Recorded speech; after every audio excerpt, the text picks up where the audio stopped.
What up, Mikey's crew? It's your good friend Michael here, and we're going to be talking about today the Midwest Gaming Classic. First off, I got a big bag of pickups here, so we're going to be covering those. There's 17 games in that bag. We actually bought 18 at the Gaming Classic, but one of them was a game we already had, but we only paid we only paid $1 for it, so it wasn't that big of a deal. It was just one of those cheap, it was family card games for like the PlayStation 1, and I didn't realize I already had it because I tried to add it into like one of my gaming apps that I keep a list of all the games I have, and it wasn't in there before, and now it's in there. So now I know, it wasn't listed in there, and this time I went back to add it in, and it was in there, so we're all good to go. I will never end up getting that game again. Second of all, I want to apologize if the light goes out. The lights in here is very finicky. Likes to go on and off, I think. So it might go out during the video. We'll have to see. But before we start the pickups, I want to talk about the Gaming Classic and do a little review of it. Of course, if you haven't seen the video of it, go check out the video that Kathleen and I made of us going to the Gaming Classic. You'll see some video of us at Vendor Hall. We checked out the video game museum. We ended up going to the pinball arcade game area, and we went downstairs a little bit and recorded down there too. Not too much down there. There was a guy that was playing Dance Dance Revolution down there. It was really good. So if you haven't checked that out, there's that. And then another big part of the video was Kathleen and I were playing the Oregon Trail on an old computer, which was really cool because she was looking for that this year because she didn't get to play it last year. We actually made it all the way to Oregon. No, not the whole party did not die. A few of us did, drowned during the last portion of the game, but otherwise, everyone else made it to Oregon just fine. So anyways, I thought the gaming convention, or the Gaming Classic, was better than last year. I really like it, how they give access to people who buy tickets early. So you get access to Vendor Hall on Saturday. You get access to the pinball and arcade area. I believe it was on Sunday. They have a Friday night event too. We just went for the Saturday event. We went and stayed overnight Friday in Brookfield. We didn't stay at where it was at, which was just at the Sheraton. We stayed at the Country Inn Suites. They were offering a deal for people that were staying at that hotel. But, there's someone there that hands you a map, like right before you go in, which is really nice, so you can find out exactly where everything is. So you're not trying to search not everybody's gathered around one big map trying to figure out where to go. Of course, the Vendor Hall has, tons of different things in it. You could play tabletop games, like sample tabletop games. They had, of course, all these vendors that were selling video games, systems, accessories, magazines. There were people that were selling, some artwork for video games, stickers, plush toys. They had this one thing where you could get video games shipped to you, and you play them. They had a band in there. They had air hockey. It was all set up really, really well. I thought that was all well done, really nice last year. I definitely didn't think it was as crowded as what it was this year in the hallways. They had last year a lot of games set up in the hallways. They had some this year, but it didn't feel as crowded. They've got tournaments there. They got Smash Brothers tournament, Tetris, Mario Kart. They got another area where you can actually play tabletop games as well and eat. They got an area dedicated for lunch, which is really nice. I think they might have had a bigger room this year for lunch than what they did last year, because I remember Kathleen and I sat in the hallway. We didn't have to do that this year. We sat at a table. So they offered, burgers, pizza, hot dogs. They had chips, drinks, and cookies. And if you didn't want that, they also offered Jersey Mike's. They came in and catered for the day as well. There was also other separate vendors that were, selling things or showing off pinball games in those areas where the lunch was as well. Downstairs they had pinball, arcade games, and special areas down there. But they had, of course, the big arcade and pinball section down the hallway, which, it wasn't lit up in there, which I understand. That way you can see the arcade games better. You can see the graphics of it. So they had tons of different arcade games in there. I know Kathleen played Pac-Man and Mario. I played Mario. I got to play some Golden Tee. We played a few different pinball games. Most of the games in there are taken up by people when we went. But that's okay. I mean, we just kind of walked around, looked at them. Ones that we wanted to play, we did get a chance to play, which was really, really cool. I got to play Fix It Felix Jr., which, if you've seen Wreck-It Ralph, that's based on that. That was really cool to play. I actually got to set a high score, and then I played, and I did terrible the first time. No one else was around, so I got another chance to play. All the games are set on free play, too, at least the ones we were at, so that was really cool as well, just to let you know. But, played that and set like the 4th highest score on the game, so that was really nice. And then, of course, they had the video game museum, which last year the room wasn't lit up. This year it was, which I thought was better, that it was fully lit, so you could kind of see everything. So they had like almost every video game and computer system that was created. And with each of those systems, they had a card detailing what it was, what year it came out, and kind of like a description of the system. which was really cool. So they had like the Magnavox Odyssey, they had Atari Pong, Atari 2600, Atari 800, they had all those. Then you got your Nintendos and your Sega systems. And of course in the hallway, I think they had Wii U in there as well. In the hallway they had PS4s, Wii's. They had like areas where which was like dedicated like fighting games area. They had like a Smash Brothers area where you could play in the hallway. Rocket League was available on PS4. You could play Wii Sports on a TV as well. So they had a lot of different things for people to do. So I played some Wii Sports. We played Oregon Trail. We played Atari Pong, which is really fun to play these things too, because I mean, you would think all the old stuff, why would anybody want to play that? But hey, I didn't get a chance to play that, and I thought that was really cool to play. I played on an old IBM computer. I ended up playing like Super Asteroids on there, which was really cool. I loved the Asteroids. And they had like a big like display of like the evolution of cartridge gaming, which was really cool to see all the different cartridges that were made for all the systems throughout the different generations of video game systems. So they had like the outside, dedicated mostly to video game systems. There's computer systems as well. I don't know if everything was exactly in order or not. But then you had like games where you would play with handheld peripherals, like you had the gun cons for the PlayStation 3, Xbox. They had Silent Scope. You had some of the rare systems there, like they had the JVC XI with the CDX system as well. They had some other Sega systems I didn't know about, and then of course on the inside they had computers like Commodore 64. So lots of different systems there. And it didn't feel like it was too packed. You could definitely play a lot of different things. Duck Hunt. They had Guitar Hero where you could play that as well. So that's all really, really cool.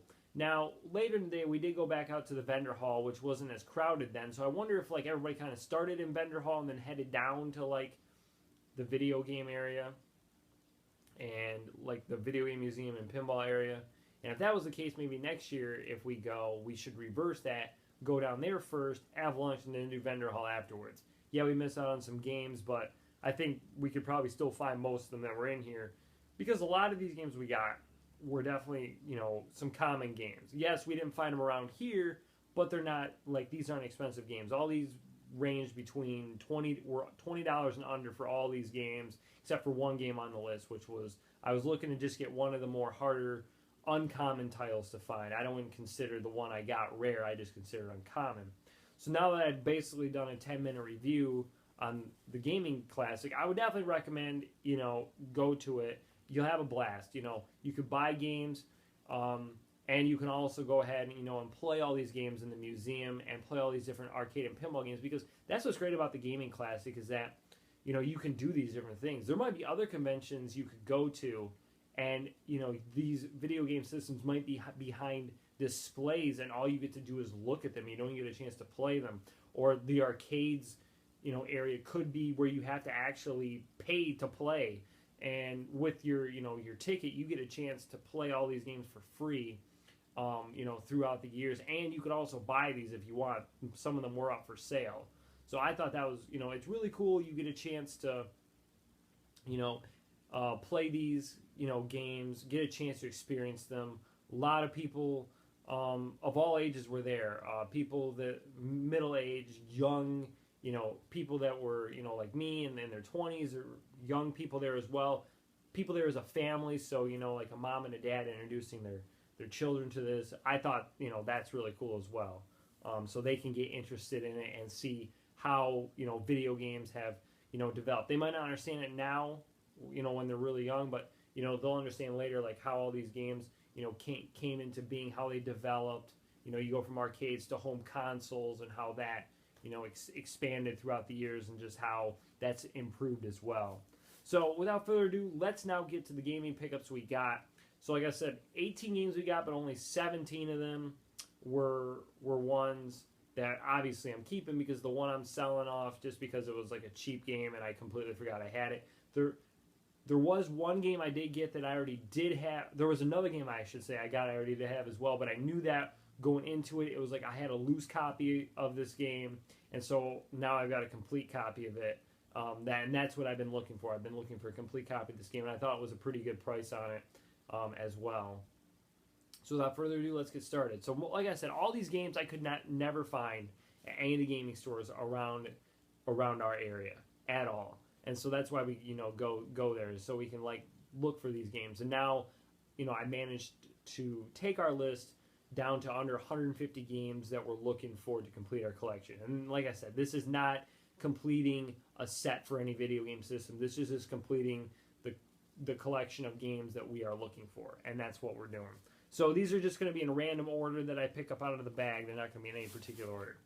So there was one Ratchet and Clank game I could never find around here. There was one for the PS3 as well, but there was one PlayStation 2 one I could never find. I had every one but this one. I got the PlayStation 3 one at a GameStop, but it was Ratchet and Clank Size Matters. I could never find this one around here. I don't know why this one was harder to find. So I'm really glad to pick this up. It's actually, this came out on the PSP. I didn't realize that. It was remastered for the PlayStation 2 system. So Ratchet and Clank games, they're cool. They're really cool games.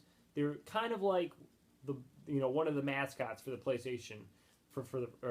They're one of the mascots for the PlayStation. PlayStation really didn't have a definite mascot, like how Sega was associated with Sonic the Hedgehog and Mario associated with Nintendo was the main flag bearers for the system. Well, the PlayStation really didn't have it yet. Crash Bandicoot in the early days, Ratchet and Clank, Jak and Daxter were there as well. So glad to have Ratchet and Clank Size Matters in our collection. Next game is a GameCube game. Nothing special, but this game looks really nice. Just by looking at the back and the graphics. I love racing games too. It's Pro Rally. You would think a racing game wouldn't be that hard to find, but for some reason this one was. So it's got 48 tracks on it. You can play with different vehicles. You got licensed vehicles on here. And just looking at the graphics on this looks really good for the GameCube. I am really looking forward to playing that. Even if I'm not great at the racing games. Some of them I'm not, especially like rally games, because it's not like driving around asphalt where you've got good, surface. This is going to be, you're going to be drifting and sliding around everywhere. All right, next game is another GameCube pickup, and that's Super Monkey Ball 2. And of course, in this, you're a monkey, you're in a ball, you're rolling around. There's lots of different games on here. This one, you have 12 party games, an all-new story mode, and 150 stages. So this is going to keep me occupied for hours. Tennis, golf, soccer, dogfighting, racing, baseball, target, bowling, boat race, shot billiards, and fight. So that'll be really fun to play. Of course, with the story mode, I think you're trying to balance yourself with the monkey and the ball, kind of like you're trying to balance a marble rolling down, a hill or on a course or whatever. This game, by the way, too, runs around $15 or so. But when I saw it at one of the vendors for $8, I knew I had to grab it. So I definitely did. I did see it at another vendor, and it was going for about that price, about $15. And yes, this is complete as well. It has the instruction manual with it. So I thought maybe when I saw it going for $8, maybe it didn't have that with it, but it did. So Super Monkey Ball 2, awesome game to have. All right, next one's a PlayStation 2 game. I got Looney Tunes Acme Arsenal. So I love Looney Tunes style games. The characters in it are a lot of fun to play. Of course, Bugs and Daffy, Taz and Marvin. So that's really cool. We got 15 different weapons in here you can use. Can't wait to play this game. It looks a lot of fun just from looking at the cover of it. All right, next we've got a PlayStation game. So I bought 2 copies of this game yesterday, and you're probably wondering, why would you do that? Well, I was actually got this for my friend Paul as well. It's Star Wars Episode 1 Jedi Power Battles. Now, he was looking to pay $5 for it. So the first copy I saw was $8. I was like, okay, I'm looking for this as well. I'm going to get it for myself then. Next vendor we go to, we saw this game again for $5. Got it for him. So I got this copy as mine. I got him his copy. I played this when I was a kid. I did enjoy it. I wasn't good at it, though. I could only really get on the first level. So hopefully now later on, I'll be better at it. We'll have to wait and see on that. But I loved going around, and fighting, and you can, with your lightsaber, send like the bullets back, or they're not bullets, but whatever they fire out of like a ray gun back at the enemies, out at the droids. So that's really fun to do. All right, next one's another Star Wars game. It's another Star Wars game. It's another PlayStation game. Star Wars Episode 1: The Phantom Menace.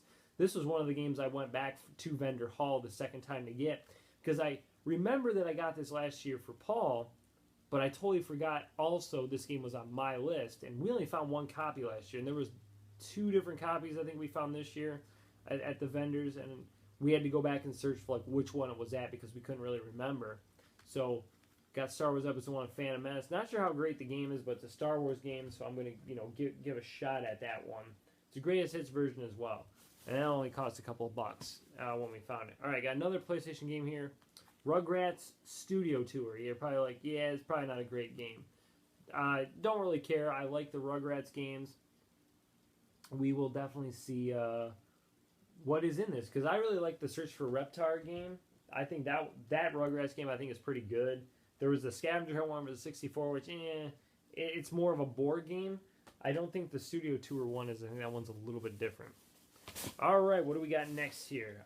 We got another PlayStation 2 game. This is from the Ape Escape series. This is Ape Escape Pumped and Primed, which looks like you've got cel-shaded graphics for this one on the back. So I think this is a little bit different from the other Ape Escape ones. It looks like you battle up to 3 friends in an all-star team of mischievous monkeys in high-speed, high-tech sports tournament loaded with big, challenging arenas. So maybe instead of the adventure mode, this is a little bit different. Rampage with a friend through 28 arenas, 44 levels, and 8 boss battles. Oh, and the story modes, Monkeylicious Adventures. So there is a story mode with this as well. So, of course, the Ape Escape series was one of the first games actually released on the PlayStation that used the DualShock controllers, because I remember I played it with. It came on a Pizza Hut demo disc, and I loved that because you move around your character with that. It felt really smooth, and of course, you fling your net to catch those monkeys who've got like all those sirens like on their heads and stuff. So that's really cool. All right, another PlayStation game got Rayman Rush, which it looks like this is a racing game, and you're racing on foot, so that would be similar to playing Sonic R. Now, hopefully it's not as bad as Sonic R, because the controls for that game were terrible. You had no idea really what the course was. It was basically you could run anywhere in that game. It did not matter at all. So Rayman Rush, hopefully that one's pretty good. All right, next we're gonna go to the DS here. DS. Last year I could not actually look for DS games. Did not have it. Well, I could have, and I could have bought some, but it would have made no sense because I didn't have a DS at the time. So now we've got DS, and first one up is WarioWare Touched. Now, with the WarioWare game, it's a lot of little, mini games in there where you do some simple, quirky things to advance yourself through the next level, or to the next little mini game. So WarioWare games are a lot of fun to play. Looking forward to that one. All right. Got myself also Sonic Rush for the DS. This one, let's see. It looks like could be Sonic's first game on the DS from what it says, because he blasts his way into the DS. High-speed action game. First game to really push the DS to its limit. Sonic rushes, races, and dashes between both screens. Ooh, that'll be interesting. With dizzying dives, near vertical curves, extreme jumps, and brain-twisting loops over 14 massive levels. So that will be definitely fun to play on both screens. I don't think I've had a game, utilize the top screen and the bottom screen, is utilized as well, but not, in the same frame. It's like with Super Mario 64, of course, you got like a little map on the screen. And Star Fox Command, you got a little map too that you can see where you're guiding your R-Wing, but this is going to utilize both screens. I think that's really cool. And I do have the other Sonic Rush game, so now we got the first one and the second one as well. Next two are also DS games.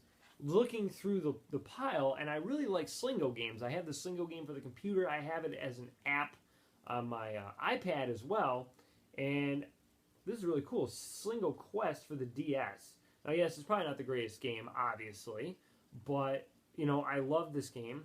Played it, you know, first got into this as a kid down at my aunt's, would play this on her computer in Tennessee. Yes, when we go on vacation, what would I do? I'd play more video games, of course. Why wouldn't I do that? So basically what it is, it's a slot machine that gives you numbers, and you have a bingo scorecard, and you have to cover those up. And in the app, I know you have to cover up a certain pattern, but in the old games, you just really got a full card, and you would win. Well, you wouldn't necessarily win because it really determined or mattered how many points you had, and that's how it would determine if you won because you were playing online against different people. So Slingo Quest, I can't wait to get my hands on this one. Should be a lot of fun to play. You got 50 different levels on there. I'm pretty sure I'll play that pretty quickly. And then the last one for the DS is Mario vs. Donkey Kong 2 March of the Minis. So I loved playing Donkey Kong, obviously, on the Game Boy, and Donkey Kong on the Nintendo. So I've got Mario vs. Donkey Kong for the Game Boy Advance. I haven't played that one yet. So yeah, I've got a little backlog with my games. Actually, not a little, a lot of backlog with my games. So obviously I'll play that one first before I play this. And I got the other Mario vs. Donkey Kong 2 as well.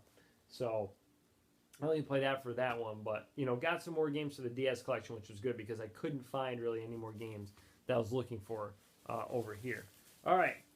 Before I get to the one game that was that was the game that was the one that was over $20, looking for the one uncommon game on my list. We'll get to the last three here before that one. So, haven't been able to get any Dreamcast games lately off my list. There's like a few I'm left looking for, and I can't find any of them anywhere. Well, I found a couple yesterday. First off, I got Incoming for the Dreamcast. This kind of probably looks like a title where it's just, you know, thrown together really quickly. One of those shovelware games, you would say, or one of the one that's not going to sell a lot, but it looks like a lot of fun. I mean, you got like a, you know, a spaceship on the front, you know, that, you know, you're going to go and launch yourself in space. Well, you fight against alien intervention with the finest in land, sea, and air combat craft, the ultimate multiple vehicle shoot 'em up. So that looks like a lot of fun to play. All right, the next one was the game I had for the Dreamcast that I just had a loose copy of, and now I got this copy to replace that loose copy, so it's a complete copy now. That's Hydro Thunder. I loved playing this game in the arcade when I was younger. It's a boat racing game, and what was wrong with mine, not just that it was loose, but the disc actually would play one level and then stop working, so I don't know what was up with that, but now I got a full copy. I'm so glad to have it. I've seen it at gaming stores before, but the instruction booklet was completely, like, ripped on the front, which is why I never did end up grabbing it. And yes, when I did go to Wisconsin, I did basically say I wasn't going to buy games I already owned, but when I saw a complete copy of that, I couldn't pass it up. I mean, I couldn't find it anywhere else, so I figured I might as well grab it. Did end up snatching one Wii game off my list. This was the only Wii game I ended up getting, and that's Excitebot's Trick Racing. Never heard of this game before. Before I actually would watch the Nintendo Wii, what's that called? Hidden Gem pickups video on Metal Jesus Rock's channel, where he talked about like hidden gems for the Wii, and they had this game on there, Excitebot Trick Racing, and it looked like it was a lot of fun to play. You know, you go through. I think you can shoot the other. Vehicles in the game. They got lots of different funny looking vehicles in here. You can play with the Wii wheel as well. Lots of jumps, lots of crazy racing action there. It's going to be a blast to play. Alright, so the one uncommon title that I ended up getting, I got for the PlayStation. And, you know, when I was getting an uncommon title, I wanted to get the one that was the cheapest, you know, that I could find. And by cheap, it's still not that cheap. But I wanted to at least get the one that was the least expensive. And so the one I found that day was Medieval for the PlayStation. Now, my friend Paul was also looking for this game, but he wanted to pay a lower price for it. They didn't have it in his price range, but I was like, you know what? I'm looking for this game. We're gonna grab it because what I wanted to do was at least wanted to come away with one game that was more of an uncommon game, harder to find, off my list. I got all these, which yes, I could not find over here, obviously, but someday those ones could have popped up. Medieval is a hard one to pop up. So you get to play as Sir Daniel Fortesque. I don't know if I said his name right. He returns from the grave to battle evil sorcerer's plans of demise, as if being dead wasn't bad enough. Follow the mystical trail of darkness and land in the journey of a lifetime. So you get to, play as this guy who's basically a skeleton. You go around, you fight different things, you have puzzles and riddles to solve. It looks like it's a lot of fun. I did play it on a demo disc when I was younger. And he's also, if you did not know, he's an unlockable character in the Hot Shots Golf series. So that's, an interesting tidbit about him as well. So what did you think about my video game pickups? Post those in the comment section below. Also, did you go to the Midwest Gaming Classic? If you did, post what you thought about the Gaming Classic in the comments below. Drop a thumbs up on this video if you enjoyed it. And I want to thank you for watching and thank you for subscribing. If you haven't subscribed, make sure you subscribe to my channel for more content. And you can follow me on Twitter and Instagram. Those links are in the description below. Until next time, this is Michael out and over and out. Mikey's crew, you guys are the best. Take care. And by the way, the light did stay on the entire time.